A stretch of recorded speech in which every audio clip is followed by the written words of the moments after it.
The sun was setting as Janelle Wilson drove home from Boston Memorial Hospital, her shoulders tight from standing over an operating table for hours. 16 hours on her feet, 2 emergency surgeries, and all she wanted now was a hot shower and her bed. Her eyes burned with tiredness as streetlights began flickering on, casting long shadows across her face. She had chosen the quieter route home tonight, the one that wound through the older neighborhoods with their brick townhouses and tree-lined streets. The radio played softly, some late-night jazz program that helped ease the transition between her high-stress work environment and home. Janelle adjusted the air conditioning and rolled her neck, feeling the satisfying pop of tension releasing. That's when she noticed the flashing lights in her rearview mirror, the red and blue cutting through the evening calm. Her stomach dropped slightly, that automatic reaction that even the most law-abiding citizens feel when they see police lights behind them. "What now?" she muttered, checking her speedometer. She'd been going exactly 3 miles under the limit, careful as always. Her registration was current, her insurance paid, her hospital parking permit clearly displayed. Still, she signaled and pulled over smoothly, positioning her car carefully at the curb. Years of handling high-pressure situations had taught Janelle to stay calm. She turned down the radio, rolled down her window, and placed both hands on the steering wheel where they could be seen. The headlights behind her seemed unnecessarily bright, flooding her car with harsh white light that made the interior of her Audi look alien and unfamiliar. 2 officers approached, one on either side of her car. The one who came to her window was tall with a crew cut and a face that seemed permanently set in a scowl. His partner hung back slightly, hand resting casually near his weapon. "License and registration," the first officer said, not bothering with a greeting. No explanation for why she'd been pulled over, no good evening. "Of course, officer," Janelle replied evenly. "My registration is in the glove compartment. I'm going to reach for it now." She moved slowly, deliberately, the way she'd learned was safest. The officer watched her every move with narrowed eyes. As she handed over her documents, she asked, "May I ask why I've been pulled over?" The officer ignored her question, studying her license instead. "This is a nice car for someone your age," he commented, the implication hanging in the air unspoken. Janelle was 34 and had worked incredibly hard for everything she had. She bit back the retort that rose in her throat. "I'm a surgeon at Boston Memorial," she said instead, gesturing to the hospital ID badge still clipped to her scrub jacket. The second officer had circled around and was shining his flashlight through her passenger window, scanning the interior of her car as if expecting to find something incriminating. "What brings you through this neighborhood, Dr. Wilson?" the first officer asked, his tone making the title sound like an accusation rather than a mark of respect. "Don't usually see your kind around here this time of night." "Your kind." The words hung in the air between them. Janelle took a careful breath. "I live just 3 miles east of here," she answered, keeping her voice neutral. "This route is quieter after my shift." 16-hour shift, she added, hoping to humanize herself in their eyes. 2 emergency surgeries today. Neither officer's expression changed. The one with the flashlight wrapped on her passenger window. "Mind opening this up?" "Actually, I would mind," Janelle said, summoning the authorities she used in the operating room. "I don't consent to searches. If you could please tell me why I've been pulled over, I'd appreciate it." The first officer's face hardened. "Ma'am, we've had reports of drug trafficking in this area. Your vehicle matches a description we received." Janelle nearly laughed at the absurdity. Her car was a dark blue Audi with hospital parking permits and a bumper sticker from her alma mater. Hardly the profile of a drug runner's vehicle. "That seems unlikely, officer," she said carefully. "I've been at the hospital since 5 this morning." "You're welcome to call and verify that." The officer handed her license to his partner. "Run this," he said before turning back to Janelle. "Step out of the car, please." Her heart began to beat faster, but her face remained impassive, the same expression she wore when complications arose during surgery. "Am I under arrest, officer?" "No, but you will be for obstruction if you don't comply. Step out now." A chill ran through her that had nothing to do with the air conditioning. Janelle knew her rights, but she also knew the reality of situations like this. Slowly, she unbuckled her seatbelt and opened the door. The evening air was cool against her skin as she stood beside her car. She was still wearing her scrubs under her light jacket, her comfortable surgery shoes on her feet. Her hair was pulled back in a tight bun, professional and practical. Nothing about her appearance suggested anything other than what she was, A doctor coming home from work. Hands on the hood, the first officer instructed. This is completely unnecessary, Janelle said, but complied, placing her palms on the warm metal of her car. I'm a doctor heading home from a shift, and I'm just doing my job, ma'am, the officer replied, beginning to pat her down.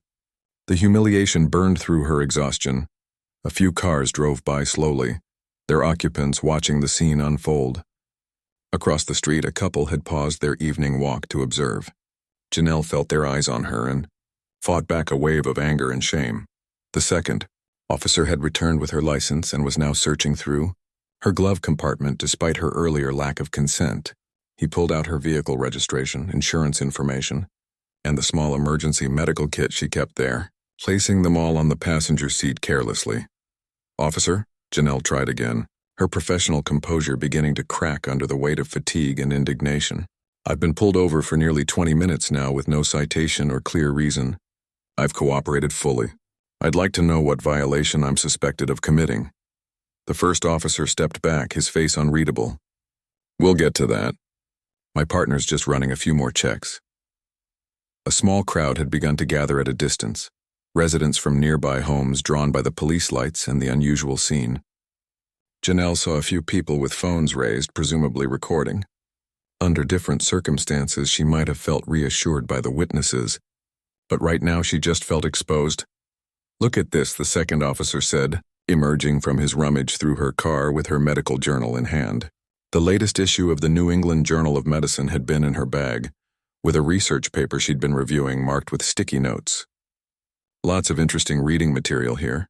The way he flipped through the pages as if looking for hidden contraband made Janelle's blood boil. These were her professional materials being treated like evidence of wrongdoing. That's a medical journal, she said, her voice tight. I'm published in that issue, actually. The officer raised an eyebrow, clearly skeptical. He tossed the journal back into her car without care for the carefully placed notes and markers. From her position against the car, Janelle could see her phone on the center console lighting up with a notification. Probably the hospital, possibly about a patient. Officer, I need to check my phone. It could be the hospital calling about a patient. You can check it when we're done here, he replied dismissively. The second officer was now pulling out her work bag, opening it on the hood next to her. Her stethoscope, spare scrub cap, notebook, and wallet spilled out. He rifled through them without regard for privacy or care. What exactly are you looking for? Janelle demanded, her professional calm finally cracking. She reached for her phone, intent on at least seeing who the notification was from. Don't move. The first officer barked, his hand going to his weapon. Janelle froze, her heart hammering. For a split second, genuine fear replaced indignation. She'd seen the news. She knew how quickly situations like this could escalate, especially for someone who looked like her. I just want to check if the hospital is trying to reach me, she said, her voice deliberately steady despite her racing pulse. A patient's life could depend on it. Should have thought about that before you decided to take this route home, the second officer commented, still searching through her belongings. Lots of drug activity in this area lately. I've been taking this route home for 3 years, Janelle replied, a tremor of anger in her voice. I've never had an issue before. A woman from across the street called out, Is everything okay over there? Her voice was concerned, her phone visibly recording the scene. The first officer turned and waved her off. Police business. Please step back. Janelle felt a surge of both gratitude for the witness and fear for how the officers might react to perceived interference. The situation felt like it was teetering on a knife's edge. The second officer had moved to the trunk now, having apparently found the release button. Janelle heard it pop open behind her. That's enough, she said, straightening up from the hood. I do not consent to this search. You've provided no legitimate reason for stopping me. No citation and no warrant for searching my vehicle. I need to see your badge numbers and I'd like to speak to your supervisor. The officers exchanged a look that sent another chill through her.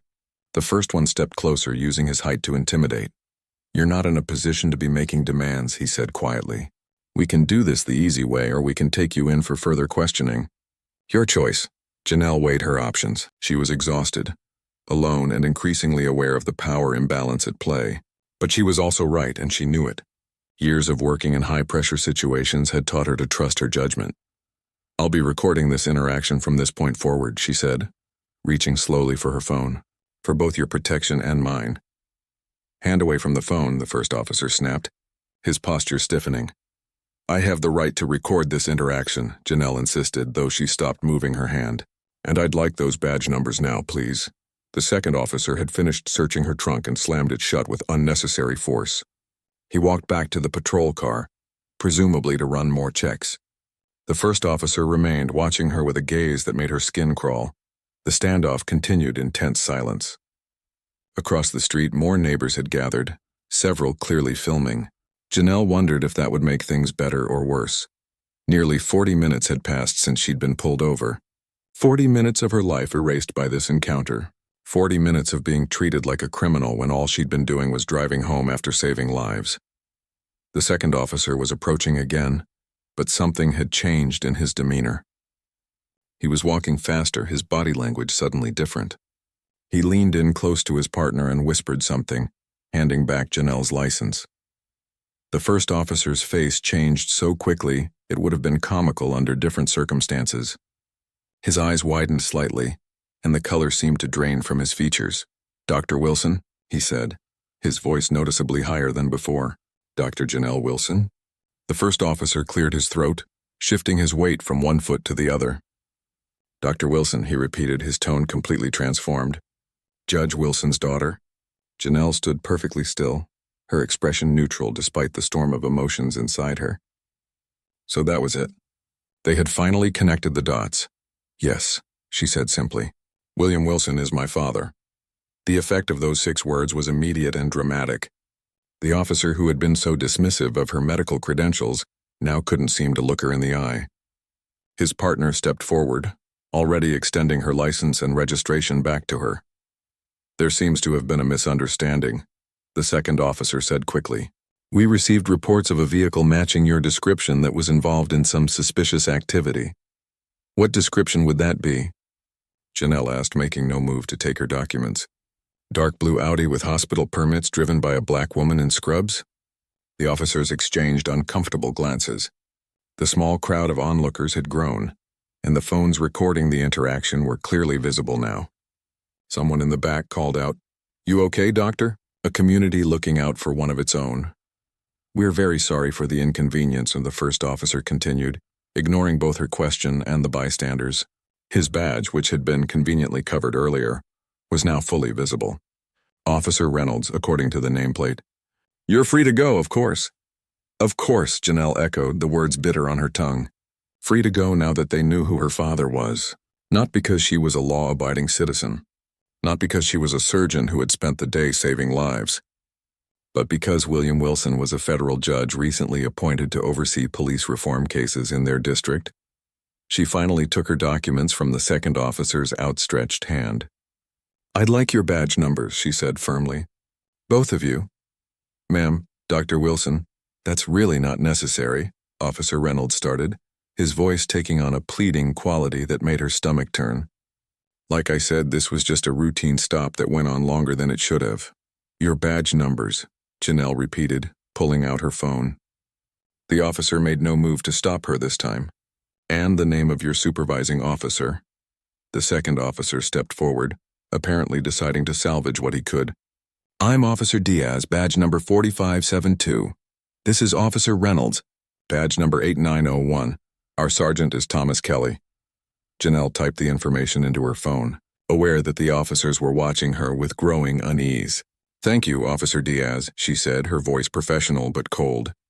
"Now, was there an actual traffic violation, or am I free to go?" "No violation," Reynolds said quickly. "Like we said, your car matched a description. We were just doing our job." "Your job?" Janelle repeated, looking pointedly at her belongings scattered across the hood and passenger seat of her car. Her medical journal lay splayed open, pages bent. Her carefully organized work bag had been turned inside out, contents strewn about carelessly. She turned to the small crowd still watching from across the street. "Did anyone record this interaction from the beginning?" she called out. Several hands went up, phones held aloft like small beacons in the growing darkness. The officers shifted uncomfortably. "Dr. Wilson," Reynolds said quietly, stepping closer and lowering his voice. I'm sure we can handle this professionally. There's no need to escalate the situation. Professionally, Janelle repeated, tasting the irony of the word. The time for professionalism would have been 45 minutes ago, when you pulled me over for no reason. Or 30 minutes ago, when you began searching my car without consent. Or perhaps 20 minutes ago when you threatened to arrest me for attempting to check if the hospital was calling about a patient. She took a step back, creating distance between them. I'm going to gather my belongings now, she said clearly. Then I'm going to leave. I suggest you do the same, officers. They didn't move immediately, seemingly unsure how to proceed now that the power dynamic had shifted so dramatically. Finally, Officer Diaz nodded and began walking back to the patrol car. Reynolds lingered a moment longer. Your father's doing important work, he said quietly, as if this might somehow salvage the situation. We all respect him greatly. The words landed like a slap. My father, Janelle replied evenly, believes in accountability. So do I. She turned away from him and began collecting her scattered belongings. Her hands were steady, the same steadiness that served her in the operating room. But inside she was shaking with a mixture of anger, exhaustion, and a deep, heavy sadness that this was still happening. That it would always happen, unless something changed. The officers finally retreated to their patrol car but didn't leave immediately, watching her perhaps or discussing how to minimize the damage. Janelle didn't care. She focused on gathering her things, on breathing evenly, on maintaining the composure that had become second nature to her in high-pressure situations. A woman from across the street cautiously approached, phone still recording. Doctor, I'm Lisa. I got most of that on video. Would you like me to send it to you? Janelle looked up, momentarily surprised by the offer of alliance. Yes, she said after a brief hesitation. Thank you. That would be helpful. She recited her email address, watching as Lisa typed it into her phone. I live just down the block, Lisa continued, gesturing to a brick townhouse with a small garden out front. I've seen them do this before. Not usually to doctors, though. The simple observation hit Janelle hard. Not usually to doctors. Just to regular people. People without the protection of prestigious careers or federal judge fathers. People who couldn't afford Audis or didn't have hospital parking permits. People who looked like her but didn't have her privileges. I've got to get home, Janelle said, closing her car door firmly. But thank you. For watching. For recording. It matters. Lisa nodded, understanding the weight of those simple words. Take care, doctor. As Janelle settled back into her driver's seat, the police cruiser finally pulled away, disappearing down the street with a final flash of red and blue. The small crowd began to disperse, returning to their evening routines, though several lingered, perhaps wanting to ensure she left safely. She sat for a moment, hands gripping the steering wheel, allowing herself to feel the full impact of what had just happened. The humiliation, the fear, the sudden shift when they realized who her father was, the aching unfairness of it all. Her phone buzzed with a new email, Lisa already sending the video. Then it buzzed again with a text from her father. Still at the hospital? Mom's keeping dinner warm. Janelle stared at the message, her throat tight with unshed tears. Should she tell him? Would it make any difference? Or would it just add another burden to his already heavy load? Her father had been fighting these battles for decades, first as a civil rights attorney, then as a district court judge, and now on the federal bench. His recent appointment to oversee police reform cases had been celebrated in their community, but had also put a target on his back among certain law enforcement circles. How would he feel knowing his daughter had been profiled just 3 miles from her own home? She started the engine, the familiar purr offering little comfort tonight. As she pulled away from the curb, she noticed a man standing on his porch still watching. He raised his hand in a solemn salute as she passed, a gesture of solidarity, of recognition. By the time Janelle pulled into her driveway 20 minutes later, she had made a decision. This wouldn't be swept under the rug. Not this time. Not because she was Judge Wilson's daughter, but because she was Dr. Janelle Wilson, a woman who had worked too hard and come too far to be treated like a criminal in her own neighborhood. Her modern townhouse was a sanctuary of clean lines and warm colors. She'd bought it 2 years ago after her final fellowship ended, her first real home. Tonight it felt both like a refuge and somehow smaller, less secure than before. She showered quickly, letting the hot water sluice away the physical tension while her mind continued to race. After changing into comfortable clothes, she sat at her kitchen island with her laptop open in front of her, the video from Lisa playing on the screen. Seeing it from an outside perspective was jarring. The officer's aggressive postures, the unnecessary searching of her car, her own rigid composure slowly fracturing under the pressure, and then the dramatic shift when they realized whose daughter she was. Janelle reached for her phone and pulled up her father's number. Her thumb hovered over the call button for several long moments before she set it down again. Not tonight. She needed time to process, to decide exactly what she wanted to do. Instead, she opened her email and began composing a message to the police department's internal affairs division. The words flowed easily, her medical training making her account precise and detailed.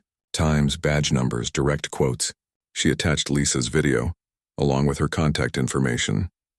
As she worked, a notification popped up on her screen. Another neighbor had sent footage from a different angle. Then another.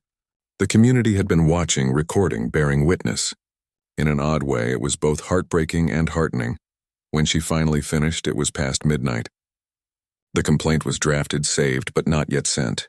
That would come tomorrow after she'd slept, after she'd spoken with her father. Tonight had shown her the power of her name, of her connections, a power that most people in her position didn't have. If she was going to use that power, she wanted it to count for something more than just herself. Janelle closed her laptop and moved to her bedroom, bone-tired but mind still active. On her nightstand sat a framed photo of her parents at her medical school graduation, their faces shining with pride. Her father, tall and distinguished in his suit, beaming at the camera. Her mother, elegant and fierce, her arm wrapped protectively around Janelle's shoulders. They had prepared her for this world as best they could. Had taught her to be twice as good, to keep her composure, to know her rights. But they couldn't protect her from everything. Couldn't shield her from the reality of being a black woman in America, doctor or not, judge's daughter or not. As she drifted toward sleep, Janelle's last thought was of the woman, Lisa, who had approached her with the video, of the man who had raised his hand in solidarity as she drove past, of the community that had gathered, watched, recorded. Perhaps that was where the real power lay. Not in her father's position or her own credentials, but in people refusing to look away, in bearing witness, in saying, "We see this and it's not right." Tomorrow would bring decisions, actions, consequences. But tonight, in the quiet darkness of her bedroom, Janelle allowed herself to simply feel it all, the anger, the fear, the determination, and underneath it all, a quiet resolve that was entirely her own. Morning came too soon. Janelle's alarm chirped at 5:30 a.m., pulling her from a fitful sleep filled with flashing lights and faceless officers. For a moment she considered calling in sick, something she'd done only twice in her career, but quickly dismissed the thought. Work had always been her sanctuary, the operating room a place where her skills mattered more than her skin color. She went through her morning routine mechanically: coffee, shower, breakfast, scrubs. The complaint she'd drafted the night before sat unsent in her email drafts folder. The videos from neighbors were saved in a new folder on her laptop labeled simply "Incident." As she gathered her things to leave, her phone rang. Her father. Janelle took a deep breath before answering. "Hey, Dad." "There's my girl." William Wilson's deep voice came through the speaker, warm and familiar. "Missed you at dinner last night. Your mother made your favorite, that lemon chicken you like." Janelle closed her eyes briefly. "Sorry about that. Surgery ran late." It wasn't exactly a lie, but the omission sat heavy in her chest. "That's my Nell, saving lives," he said, the pride evident in his voice. "How about dinner tonight? Your mom's been asking about you." "I'd like that," Janelle said, and found that she meant it. The thought of her childhood home, with its well-worn furniture and walls covered in family photos, felt like exactly what she needed. "Around 7? Perfect. I'll tell your mother. She'll be thrilled." There was a moment of hesitation before her father added, "Everything okay, Nell? You sound tired." Janelle considered telling him then about the stop, the officers, all of it. But not like this, not rushed before work, not over the phone when she couldn't see his face. "Just a long shift yesterday," she said instead. "I'll tell you about it tonight." "All right," he said, though she could hear the slight concern lingering in his voice. Love you, kiddo. Love you too, Dad. She ended the call and stood in her entryway, keys in hand, suddenly reluctant to leave. The thought of driving the same route, passing the same spot where she'd been pulled over, made her stomach clench. It was irrational. The chances of encountering those same officers again were slim, but the feeling remained. This is ridiculous, she muttered to herself, squaring her shoulders. She was Dr. Janelle Wilson. She performed complicated surgeries on a daily basis. She'd survived medical school, residency, and fellowship. She wouldn't let one incident, however humiliating, change her routines or make her afraid. Still, she chose the main road to the hospital that morning. The operating room was busy, a multi-car accident bringing in several trauma cases before noon. Janelle moved between surgeries with practiced efficiency, her focus absolute. Here, in this sterile environment with its bright lights and beeping monitors, she was defined by her abilities, not her appearance. It was nearly 2 p.m. when she finally had a chance to sit down in the doctor's lounge. She pulled out her phone, intending to check her emails, and found a new message from Lisa, the neighbor who had recorded the incident. Dr. Wilson, hope you're doing okay today. Wanted to let you know the video is making rounds on social media. Local community pages are talking about it. Thought you should be aware. Lisa, Janelle's heart sank. She'd been so focused on whether to submit her formal complaint that she hadn't considered the videos might already be circulating. She quickly opened her social media apps, something she rarely did during work hours, and searched for any mention of the incident. It didn't take long to find. The video had been shared hundreds of times already, with comments ranging from outrage to calls for the officers' badges. Someone had identified her as Judge Wilson's daughter, and that angle was gaining traction. Watch, cops harass black female doctor, then panic when they learn she's a federal judge's daughter. Janelle set her phone down, suddenly overwhelmed. This wasn't how she'd planned to handle things. She'd wanted to be methodical, strategic, to use the incident as leverage for real change. Not just social media outrage that would flare and then fade. Her phone buzzed with a text from her mother. Call me when you can. Then another, from a number she didn't recognize. Dr. Wilson, this is reporter Tanya Chen from the City Times. Would you be willing to comment on the incident with police officers last night? The lounge door swung open and Dr. Philip Henderson, the chief of surgery, stepped in. His expression was unusually serious. Janelle, he said, gesturing to the empty chair across from her. Got a minute? She nodded, slipping her phone into her pocket. What's up, Phil? He sat down, leaning forward with his elbows on his knees. The hospital PR department just called me. There's a video circulating about my encounter with the police last night, Janelle finished for him. I just found out it's online. Phil's face softened with concern. Are you okay? I watched it. What they did, he shook his head, genuine anger flashing across his features. It was completely unacceptable. I'm fine, Janelle said automatically, the response she always gave no matter what was happening. Then, recognizing the inadequacy of the words, she added, Actually, I'm angry, and tired, and not sure what to do next. The hospital wants to issue a statement of support, Phil said. They're concerned about you, but also, frankly, about the PR angle. One of their top surgeons being harassed by police doesn't look good for the city. Janelle laughed without humor.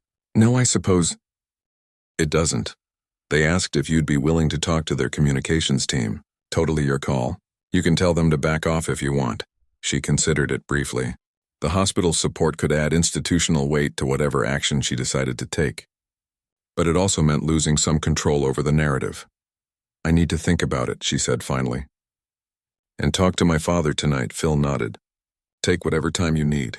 I've already adjusted the surgery schedule for the rest of the week. Dr. Lee can cover your non-urgent cases if you need a few days. The offer surprised her. Phil was usually a stickler for the schedule, reluctant to make changes unless absolutely necessary. The fact that he'd already rearranged things suggested he understood the severity of the situation better than she'd expected. Thank you, she said simply. But I think I'd rather work, at least for now. Keeps my mind occupied. He studied her for a moment, then nodded. Your call. But the option's there if you need it. He stood to leave, then paused. For what it's worth, the entire department is behind you. Whatever you decide to do about this. After Phil left, Janelle pulled out her phone again. The notifications had multiplied. More messages from unknown numbers, alerts from social media tags, emails from people she hadn't spoken to in years. The story was spreading faster than she could have imagined. She opened the draft complaint in her email, reading it through one more time. It was factual, unemotional, a document that outlined the legal and procedural violations without delving into the personal impact. It was the kind of complaint that might result in a reprimand, perhaps some additional training for the officers involved, but likely little else. Was that enough? Was that what she wanted? Janelle thought of the woman who had approached her car, phone recording, of the man who had raised his hand in solidarity as she drove away, of all the people who didn't have federal judge fathers or chief surgeons offering support. She closed the draft without sending it. This situation had moved beyond a simple complaint. The viral spread of the video had changed the equation entirely. Now she had a platform, unwanted and unexpected, but real nonetheless. The question was what to do with it. Her next surgery wasn't for an hour. She found a quiet corner of the hospital's courtyard garden and called her mother. "Nell," her mother answered on the first ring, her voice a mixture of concern and relief. "I've been trying to reach you. I know, Mom, I've been in surgery most of the day. I just saw everything." There was a brief pause. "Your father doesn't know yet. He's been in court all morning. But people are calling the house, Nell. Reporters, community organizers, even the mayor's office." Janelle closed her eyes, feeling the situation spiral further out of her control. "I was going to tell you both tonight. I was trying to figure out how to handle it first." "Oh, honey," her mother's voice softened. "You don't have to figure it out alone. That's what family is for." The simple statement brought unexpected tears to Janelle's eyes. She'd always been the capable one, the self-sufficient daughter who solved her own problems. But this was bigger than her. "Dad's going to be angry," Janelle said quietly. "Yes," her mother agreed. "Never one to sugarcoat the truth. But not at you, Nell. Never at you." After ending the call with her mother, Janelle sat in the garden a moment longer, watching a butterfly flit between the late summer flowers. The hospital courtyard had always been a place of peace for her, a small oasis amid the intensity of trauma surgery. Her phone buzzed again, another unknown number, likely another reporter. She silenced it without looking. Instead, she opened her contacts and scrolled to a name she hadn't called in nearly a year. Alexis Taylor, an old friend from law school who had chosen a different path than her father, becoming a civil rights attorney instead of a prosecutor or judge. Alexis answered on the third ring. "Janelle Wilson," she said, warmth and surprise evident in her voice. "I was just thinking about you." "Because you've seen the video," Janelle guessed. "Because I've seen the video," Alexis confirmed, "and because half my office is talking about whether to reach out to you. Are you okay?" Janelle hesitated, then decided on honesty. "I'm not sure. This isn't exactly how I planned to become a viral sensation. Few people plan that," Alexis said with a gentle laugh. "But here we are. What are you thinking about doing?" "That's why I'm calling you, actually. I could use some advice from someone who navigates these waters professionally." There was a brief silence on the line. Then Alexis said, "Come by the office this afternoon if you can. I think we should talk in person." Janelle glanced at her watch. She had the surgery at 3, but after that, her schedule was clear. "I can be there by 5. "Perfect." "And Janelle? For what it's worth, I'm sorry this happened to you. But I'm not sorry you're in a position to do something about it." The words stayed with Janelle as she headed back into the hospital, straightening her white coat and preparing for her next surgery. A strange calm had settled over her, the kind that came with making a decision. She didn't know exactly what path she was choosing yet, but she knew she wasn't walking it alone. And perhaps that made all the difference. The law offices of Taylor & Associates occupied the 3rd floor of a renovated brick building downtown. Janelle had been here a few times over the years, usually for fundraisers or community events that Alexis organized. Today, the familiar space felt different, more serious, more purposeful. Alexis met her in the reception area, wrapping her in a warm hug before Janelle could even set down her bag. "Thanks for coming," she said, stepping back to look Janelle over with critical eyes. "You look exhausted." 3 surgeries today," Janelle said with a small shrug. "And everything else," Alexis nodded in understanding. "Come on back. I've got coffee, tea, or something stronger if you prefer." "Coffee's fine," Janelle said. following her friend down a hallway lined with framed newspaper articles and photographs, documenting the firm's victories over the years, cases against housing discrimination, employment bias, and yes, police misconduct. Alexis had built her reputation on taking on systemic issues, not just individual grievances. Alexis's office was cluttered, but organized, with stacks of folders arranged in some system only she understood.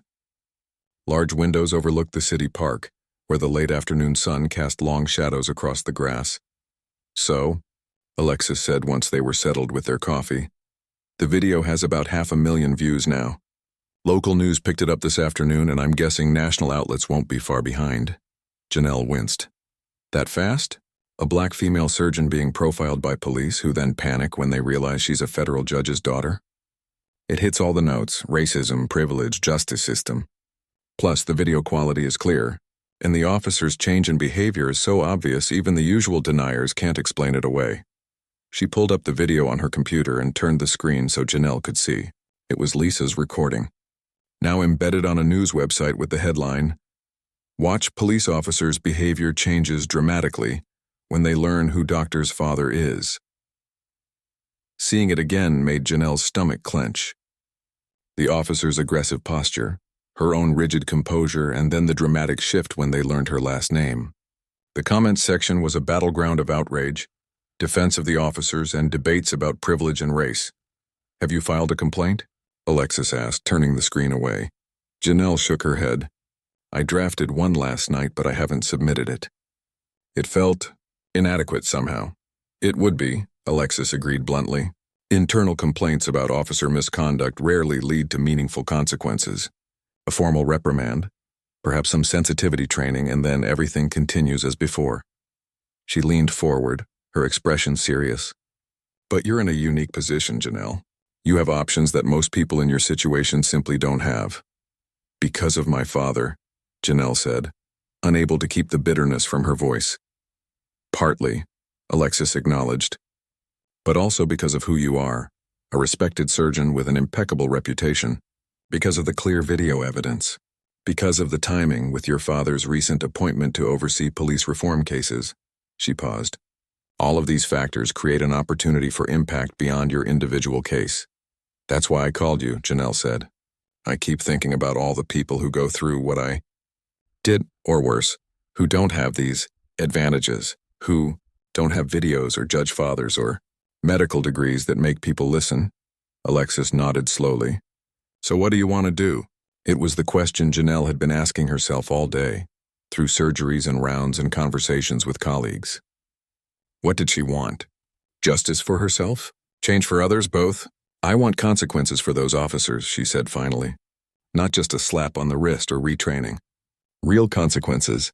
And I want something systemic to change so this happens less often to people who don't have my platform." Alexis smiled, a small, satisfied expression. "That's what I thought you'd say." She reached for a folder on her desk. "I've drafted a few options for you to consider." For the next hour, they discussed possibilities: a formal civil rights lawsuit, a press conference with community leaders, engagement with police reform groups already working in the city, or some combination of these approaches. Each had potential benefits and drawbacks, different impacts and demands on Janelle personally. "You should know," Alexis said carefully as they reviewed the options, "that whatever path you choose, there will be backlash. People will question your motives, minimize your experience, accuse you of leveraging your privilege or playing the victim, often in the same breath somehow. It will get personal and ugly." "I know," Janelle said quietly. She'd already seen some of it in the comments on the news article. "I'm not naive about that." "No, you're not," Alexis agreed. "But knowing it intellectually is different from experiencing it. And this will affect your family too, especially your father. Have you talked to him yet?" "Tonight," Janelle said. "I'm headed to my parents' house after this." She glanced at her watch and was surprised to see it was already after 6:30. "I should go, actually. My mom's expecting me for dinner." Alexis nodded, gathering the papers they'd been reviewing. "Take these with you. Think about it. Talk to your parents. You don't have to decide anything tonight." She placed the folder in Janelle's hands.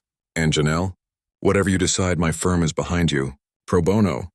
The gesture touched Janelle deeply. "Thank you." she said simply. As they walked to the building's exit, Alexis asked, "Do you want me to call you a car? There are a couple of reporters camped out front." Janelle's step faltered. "Seriously? Already?" "I told you it was moving fast," Alexis said with a grimace. "Back exit?" "No," Janelle decided after a moment's consideration. "I'm not going to start sneaking around, but I'm not commenting either. Not yet."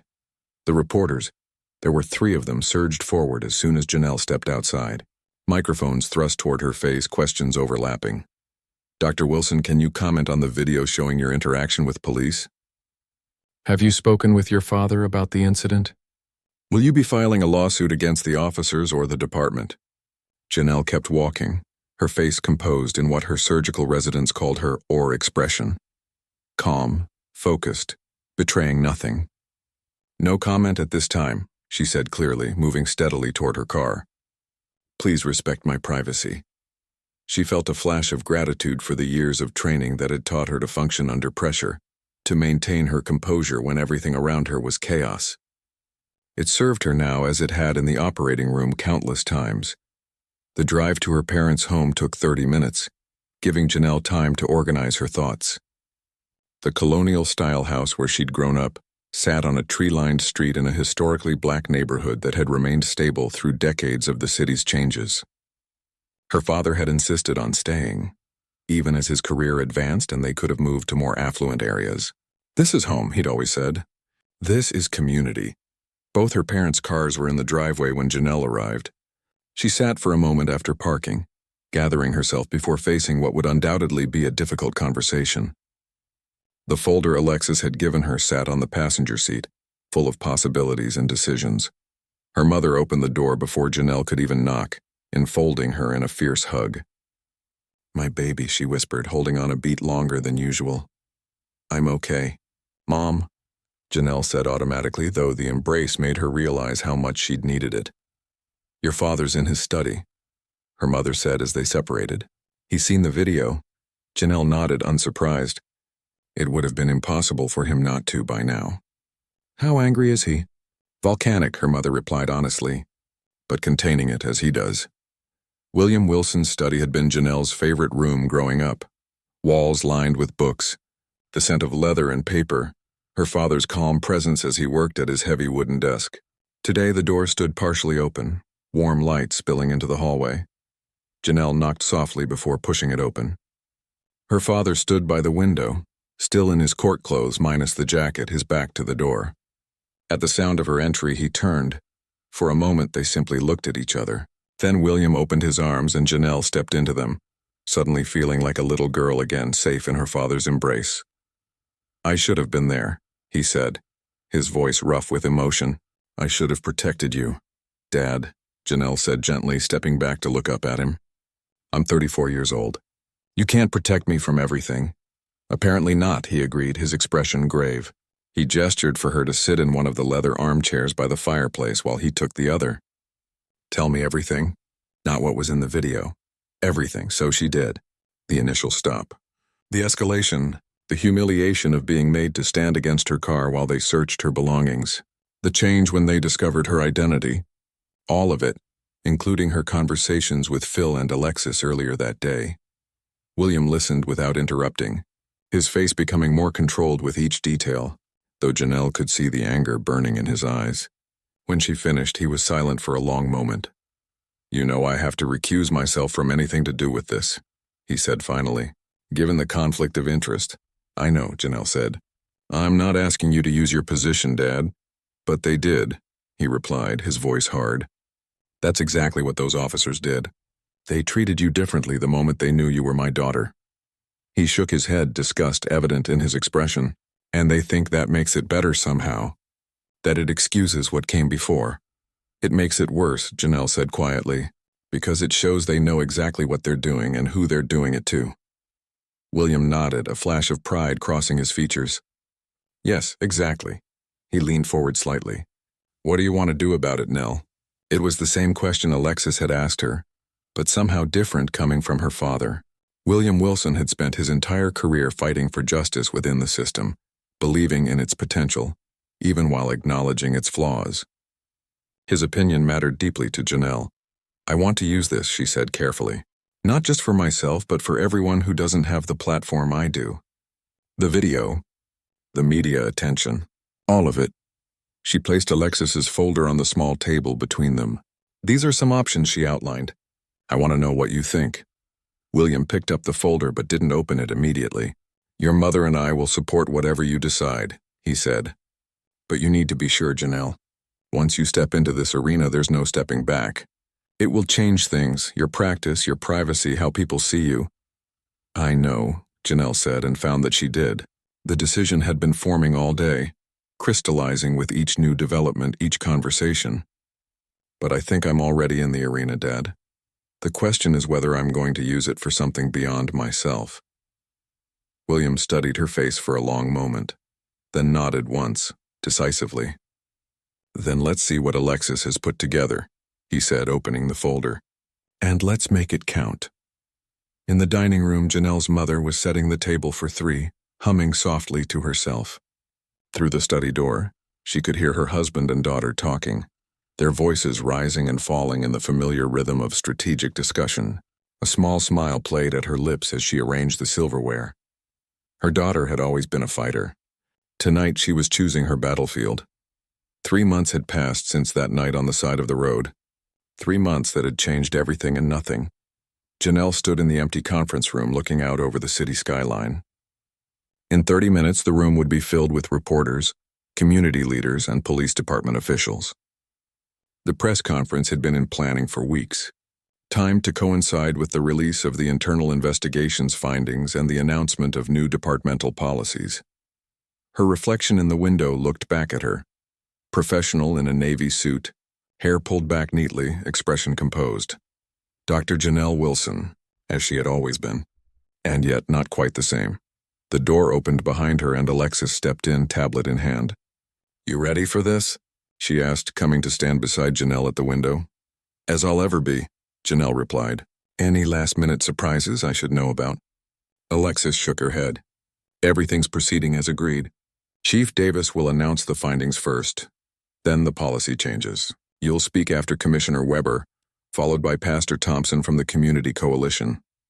Janelle nodded. The order had been carefully negotiated, as had been everything about this day. The past 3 months had been a masterclass in pressure points, leverage, and the complex machinery of institutional change. Officers Reynolds and Diaz, she asked quietly. Reynolds is accepting a 30-day suspension without pay and mandatory retraining. Diaz got 2 weeks, Alexis said, her tone making it clear she thought the punishment's inadequate. But the bigger win is the policy overhaul. Required documentation for all stops, regular audits of officer stop patterns, civilian review of complaints. She smiled slightly. Not everything we asked for, but more than they've ever conceded before. It wasn't just Janelle's case that had forced these changes. Her incident had become a rallying point, but it was the data that followed. The Community Coalition's compilation of similar stories. The statistical analysis showing clear patterns of discriminatory policing that had created irrefutable pressure for reform. My father says it's a good first step, Janelle said. Not the end, but a beginning. Your father is a wise man, Alexis replied. Speaking of which, how's he handling the transfer?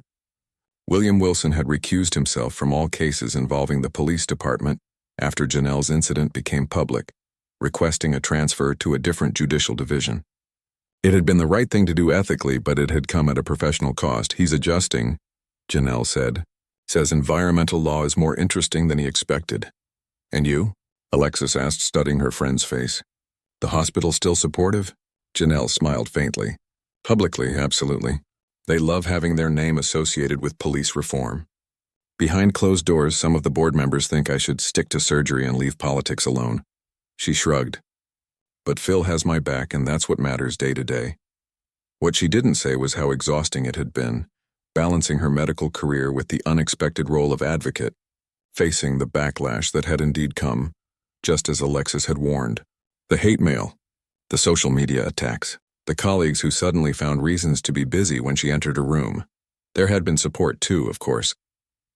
Patients who thanked her for speaking out. Medical students who told her she was the reason they believed they could succeed in a system that wasn't built for them. the quiet nods of acknowledgement from strangers who recognized her on the street. A knock at the door interrupted their conversation. Lisa, the neighbor who had recorded the original video, peeked in. In the month since the incident, she had become an unexpected ally, joining the community coalition and helping to gather stories from others in the neighborhood who had experienced similar treatment. "They're starting to set up the cameras," she said.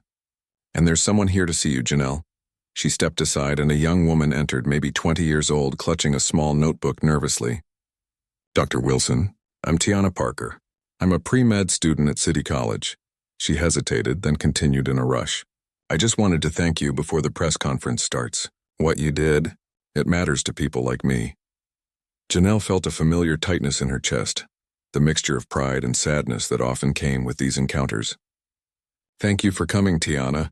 Are you staying for the announcement?" The young woman nodded eagerly. "Yes, I'm writing about it for our campus paper. Would it be possible to talk with you afterward? Just for a few minutes?" "I think that can be arranged," Janelle said, exchanging a glance with Alexis, who made a note on her tablet. "Find me after the official press briefing." After Tiana left, Alexis checked her watch. 15 minutes. I need to check on a few things. You good here?" "I'm fine," Janelle assured her. "Go do what you need to do." Alone again, Janelle turned back to the window. The city spread out below her, a place she had always called home. She thought of all the conversations over the past 3 months, with her parents, with Alexis, with the police chief, with community members who had their own stories to tell.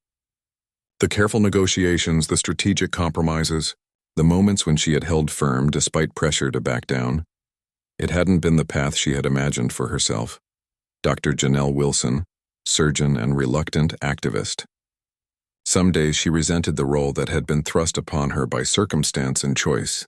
Other days she recognized it as perhaps the most important work of her life, beyond even the surgeries that saved individual patients. Her phone buzzed with a text from her father. "Proud of you, Nell. Mom and I watching from home. Go change the world." She smiled, tucking the phone away as the door opened again and people began to file in. Assistants setting up microphones, photographers adjusting their equipment, reporters claiming seats in the front row. The machinery of media attention that had both frustrated and served her cause over the past months. Chief Davis arrived, nodding stiffly in her direction. Their relationship had been professional but tense throughout the process. He approached her now, hand extended. "Dr. Wilson," he said, his voice formal. "Before we begin, I wanted to thank you for your willingness to work with the department on these reforms, rather than simply pursuing litigation." It was a carefully worded statement that acknowledged nothing about the actual incident. Janelle had expected nothing more. "The goal was always change, Chief Davis," she replied, matching his tone. "Not just for me, but for everyone." He nodded once before moving to confer with his public relations team. Commissioner Weber arrived next, followed by Pastor Thompson and other community leaders who had become allies in the push for reform. Each stopped to speak with Janelle briefly, a recognition of her central role in what was about to unfold. As the room filled, Janelle felt a strange sense of completion. Not an ending, the work was far from over, but the closing of one chapter and the beginning of another. Alexis appeared at her side, touching her arm lightly. 2 minutes. "You ready?" Janelle nodded, reviewing her prepared remarks mentally one last time. She had written and rewritten them a dozen times, trying to strike the right balance, firm but not accusatory, personal but not self-centered, hopeful but not naive. "Places everyone," the chief's media coordinator called. "We're live in 60 seconds. The room quieted as people took their seats. Cameras focused on the table at the front where Janelle would sit alongside the officials and community leaders. This moment, this very public moment, was the culmination of months of mostly private work. Meetings, research, organizing, negotiating. As she moved toward her place at the table, Janelle caught sight of Tiana in the back of the room, watching with unconcealed admiration. She thought of her younger self, of all the barriers she had faced and overcome, of how much harder the journey might have been without her family's support and the privileges she carried alongside the burdens of her identity. That was why she was here. Not just for justice in her own case, but for all the Tianas coming up behind her, for everyone who deserved equal treatment under the law but didn't have a federal judge for a father or doctor before their name to shield them when that treatment was denied. Chief Davis stepped up to the microphone, calling the press conference to order. Thank you all for coming today. We're here to announce the findings of our internal investigation into an incident that occurred 3 months ago involving Dr. Janelle Wilson, as well as a series of policy changes that will be implemented throughout the department, effective immediately. Cameras flashed as Janelle took her seat. She had chosen this path, to work within the system for change rather than simply condemn it from the outside. It wasn't perfect. The officers' punishments weren't what she had hoped for. Some of the policy reforms had been watered down in negotiation. There would still be those who faced discrimination without recourse or recognition. But it was a beginning. A step forward. A door pushed open that could never be fully closed again. When it was her turn to speak, Janelle stepped to the microphone with the composure that had served her in operating rooms and courtrooms alike. She looked out at the assembled journalists, officials, and community members. Beyond them, she knew, were countless others watching via livestream, including her parents from their living room. 3 months ago, she began, her voice clear and steady. I was driving home from a 16-hour shift at Boston Memorial Hospital when I was pulled over without cause, detained without justification, and treated with suspicion and disrespect until the officers learned my father's name and position. She paused, letting the words land. What happened to me that night happens every day to people whose last names don't make officers nervous. The difference shouldn't be who your family is. It should be that this doesn't happen to anyone at all. As she continued with her remarks, Janelle felt the weight of all that had led to this moment, not just the incident itself, but the years of work by activists before her, the community that had rallied around her case, the courage of people who had come forward with their own stories despite having far more to lose than she did. This moment wasn't an ending. It was merely another beginning in the long, unfinished story of justice. And Janelle Wilson, surgeon and reluctant activist, was ready for whatever came next.